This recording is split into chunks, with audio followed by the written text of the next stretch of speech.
Ada ini you kawan dia? Balik mandi. Ha? You kawan dia ke? Ha.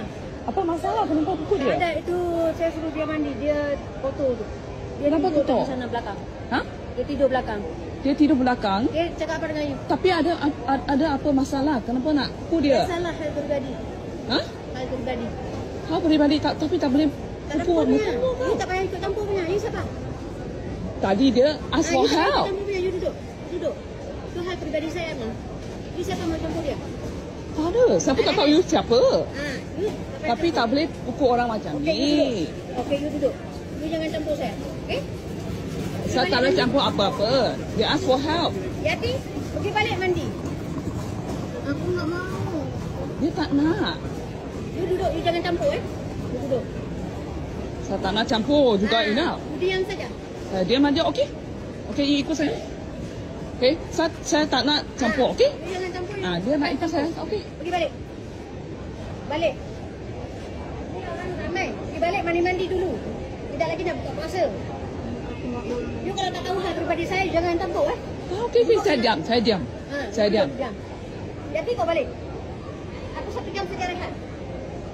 Pergi balik mandi dulu. Bila saya berbaik-baik, kau tak dengar kan? Kau nak aku baik kan nak aku jadi lagi lagi. Pergi balik sekarang.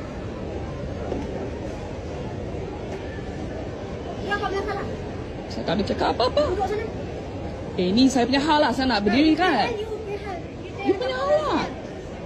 Dia ask for help, halo. Yati, nak aku kalau manager saya ke? Balik sekarang, mandi. Ini mall, jangan kau buat hal Jangan lebih kau buat hal, ini mall. Pergi balik mandi dulu, kotor baju tu. You kerja mana? Kerja sini, atas. You apa mau? Apa, saya tak mau apa-apa. Saya nak orang campur. Jangan sibuk. She's asking for help lah. Saja ni. Bontong kau. Sibuk saja kau. Cepat balik mandi. Kalau buka puasa nanti, cepat balik mandi. Alah, si Yati ni kenapa cakap sama kau lah Yati? Aku tak tahu lah ini.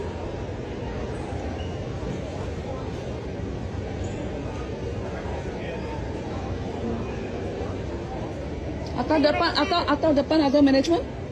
Boleh kau saya ke? Ya, you tahu saya ada ini. Pergi balik.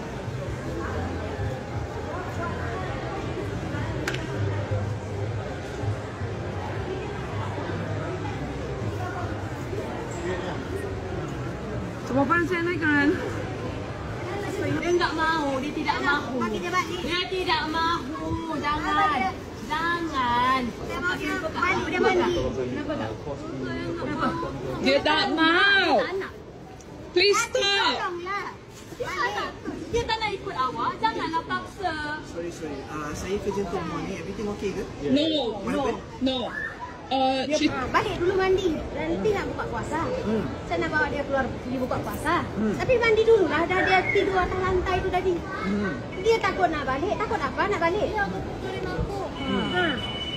Dia cakap sama kukurin dia. Tengok. Rapid kalau ada dokumen. Dia rapid KL. So macam mana? You Sekarang ada ni jadi masalah. you Sekarang ada ni plan dari apa? ni. Okay, betul. So you ada Sekarang plan ni macam mana? tenang. Saya ada kerja banyak kerja. So you punya kucing macam mana? Nak balik rumah macam mana?